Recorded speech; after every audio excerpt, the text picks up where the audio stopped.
definitely, yeah, I believe it's going to come back this summer. And Well, a lot of Austin dog owners may be worried about the return of toxic blue-green algae in our local waterways. Now, the deadly algae is connected to the deaths of several dogs last summer. This had a lot of dog owners really shaken up last year. It's such a scary thing. And as the temperatures rise and more people are now heading back out on the water, the big question is whether the water will be deadly for dogs this year.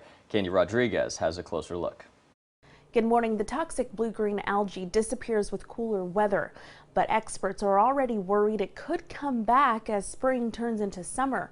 I spoke to one woman whose dog died last year, and she has a warning for pet owners.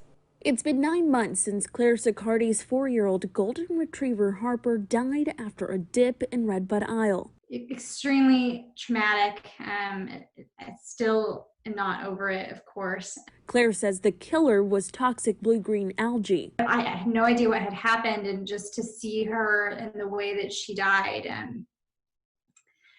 yeah, I mean, like 8 months later, it's still really hard, and I'm sorry. Those at the Watershed Protection Department say right now there is no sign of the algae in Austin's waterways.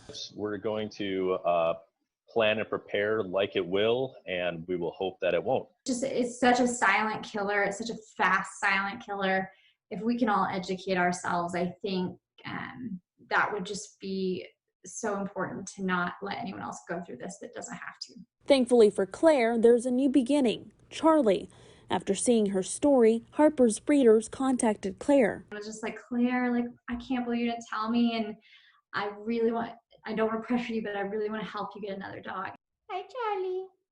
Hi, Charlie. A golden reminder of Harper. This is probably kind of weird. He is the same dad as Harper, so he's like her brother. Claire says her goal now is to ensure no other family goes through the same heartache. I will feel gutted if I hear of another dog dying this summer.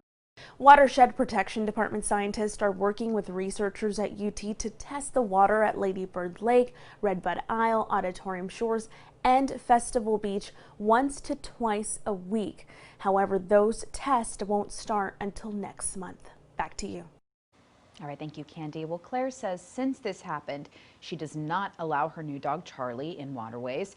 And to help her furry friend stay cool, she actually bought him a kiddie pool and she put it right in her backyard. I'm sure a lot of people are doing that. Yeah, it might be smart. And this type of algae apparently thrives in warm, shallow, and nutrient-rich lakes like Lady Bird Lake. Also preferably bodies of water like that lake that are calm. So right now, the Watershed Protection Department says that the release of lake water downstream, keeping a constant flow, it is helpful to prevent that. Once that stops, though, and the temperatures start to rise, that's when it could be a threat again. So how hot does the water have to be? Research from several universities shows that an algal bloom can happen if the water is 75 degrees or higher.